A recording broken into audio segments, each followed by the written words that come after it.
حضور کے ایک صحابی ہیں جن کا نام ہے اصلاح بن شریک رضی اللہ تعالیٰ عنہ. ڈیوٹی کیا تھی؟ ذمہ داری کیا تھی؟ حضور کی سواری کا کجاوا کسا کرتے تھے.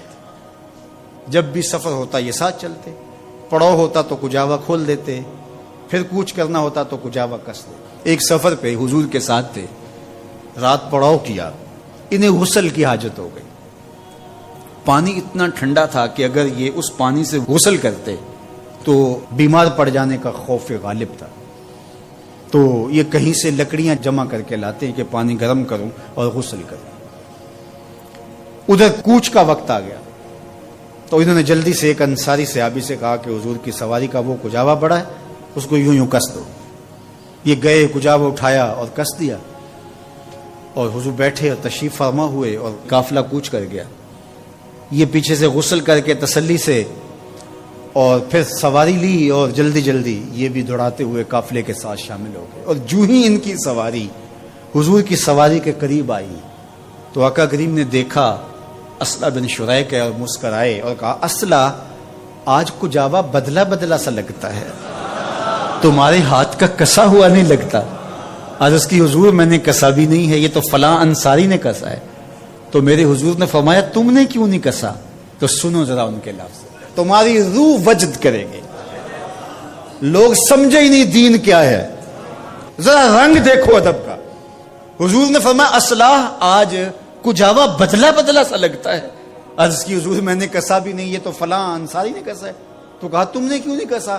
کہا حضور میں غسل سے نہیں تھا اور میں نے گوارا نہیں کیا کہ جس سواری پہ آپ نے بیٹھنا ہے اور جس کجاوے پہ آپ نے تشریف رکھنا ہے ان لکڑیوں کو بھی بے وضو ہاتھ لگاؤں، ان لکڑیوں کو بھی بغیر طہارت کے چھوؤں. یہ میری محبت نے گوارا ہی نہیں کیا. یہ محبت کا تقاضا ہے یار. جس آقا کی محبت کا تقاضا یہ ہے کہ عاشق بے غسل ان لکڑیوں کو بھی نہیں چھوتے جنہوں نے حضور کے بدن سے ابھی چھونا ہے، تو کیا کوئی اس نبی کے، اس پیغمبر کے خاکے بنائے تو وہ امت چین کی زندگی جی سکتی ہے؟ وہ قرار کے لمحے گزار سکتی ہے؟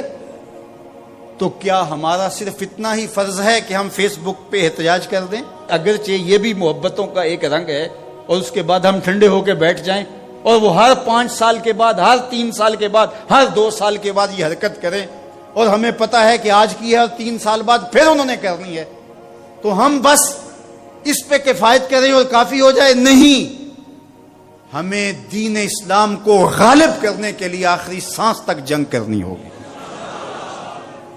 یہ کبھی بھی ختم نہیں ہوگا جب تک دین اور اسلام اور حق اور حقانیت غالب نہیں ہوگی. اور اس کے لیے ہر شخص جس شعبے میں ہے خلوص کے ساتھ، وہ عالم دین ہے، وہ منبر و محراب کی ذمہ داریوں کو نبھا رہا ہے، وہ تدریس کی مسند پہ بیٹھا ہے، وہ ملک کی معیشت کی ذمہ داری لیے ہوئے ہے، اور سلطنت کے ذمہ دار لوگ ہیں، جو جہاں بھی بیٹھا ہے اس کو چاہیے کہ اپنی زندگی کی ایک ایک سانس لگا دے، اپنی ساری صلاحیتوں کو صرف کر دے. جتنی جلدی ہو سکے اسلام غالب ہو. اسلام غالب ہوگا تو کسی کو ٹیڑھی نظر سے دیکھنے کی ہمت بھی نہیں ہوگی، کوئی جرأت بھی نہیں کر سکے گا. جب ہم کمزور ہوں گے تو ہمارے ساتھ یہ ہوتا رہے گا. تو آئیے میں اور آپ یہ عزم کریں کہ اپنی ساری زندگی رسول اللہ کے نام لگائیں گے. جئیں گے تو حضور کے لیے، مریں گے تو حضور کے لیے، اور آخری سانس تک حضور کے وفادار رہیں گے. اپنی زندگی کا ایک ایک گوشہ حضور کے نام لگا دیں. اس کے لیے جہاں جہاں ضرورت تو ہمیں ہر جگہ موجود ہونا چاہیے، لیکن اس کا دیرپا مستقل حل کیا ہے کہ اسلام کا غلبہ ہو.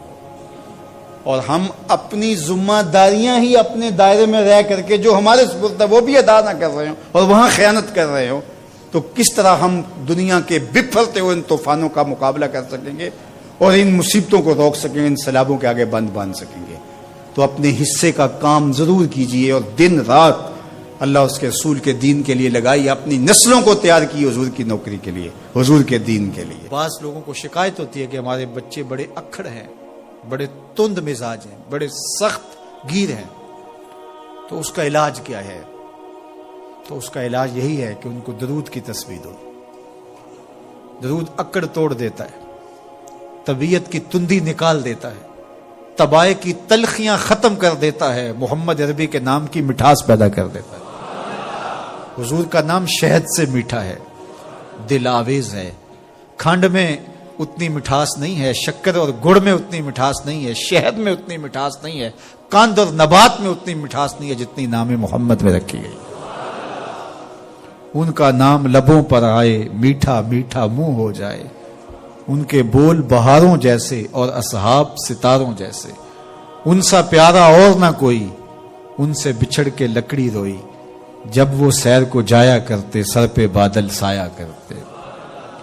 میرے شہر کے ایک پنجابی شاعر ہیں، انہوں نے تو قلم ہی توڑ دیا نا، تینوں سینے دی میں ٹھنڈ آکھاں، اگر آپ کا ذوق ہو تو،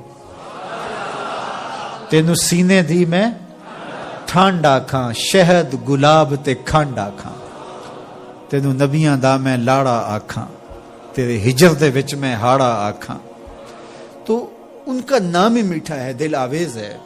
تو درود غصہ ختم کرتا ہے، طبیعت کی تلخی اور تندی مٹا دیتا ہے، اکھڑ پن ختم کرتا ہے۔ تو آپ اگر چاہیں کہ اولاد اکھڑ ہے تو ان کو کسی طرح درود پہ لے آئیں، درود کی تسبیح ان کے ہاتھ میں دے دیں، تو ان کی طبع میں نفاست بھی آئے گی، ان کی طبع میں لطافت بھی آئے گی، ان کی طبع میں رقت بھی آئے گی، ان کی طبع میں محبت بھی آئے گی، ان کی طبع کے اندر جو ہے وہ لیاقت بھی پیدا ہوگی۔ درود پڑھنے والا بچہ ذہنی استعداد میں درود نہ پڑھنے والے بچے سے بہتر ہوتا ہے۔ یہ بھی آپ تجربہ کر کے دیکھ لیں، دو بچے برابر ذہنی استعداد رکھتے ہوں اور ان میں سے ایک بچہ درود پڑھتا ہو اور ایک درود نہ پڑھتا ہو، تو درود پڑھنے والا بچہ آگے ہوگا۔ یہ درود کی برکتیں ہیں، یہ درود کی رحمتیں ہیں۔ تو درود کثرت سے پڑھنا اپنی اولاد کو سکھائیں گے۔ ہفتہ روزہ آپ محافل کا گھر میں انعقاد کر لیجئے اور اس میں صرف درود ہی پڑھ لیجئے، تو انشاءاللہ اس سے آپ دیکھیں گے کہ اولاد کو اس کا فرق پڑتا ہے۔ یہ تربیت کا ایک آسان نسخہ ہے اور یہ وہ وظیفہ ہے جس سے تھکن نہیں ہوتی، یہ وہ وظیفہ ہے جس سے طبیعت میں تلخی نہیں آتی۔ کہتے ہیں وظیفہ میں نے پڑھا ہے تو وظیفہ پڑھتے پڑھتے میری طبیعت میں یہ ہو گیا ہے۔ وہ بعض کہتے ہیں وظیفہ الٹ پڑ گیا ہے۔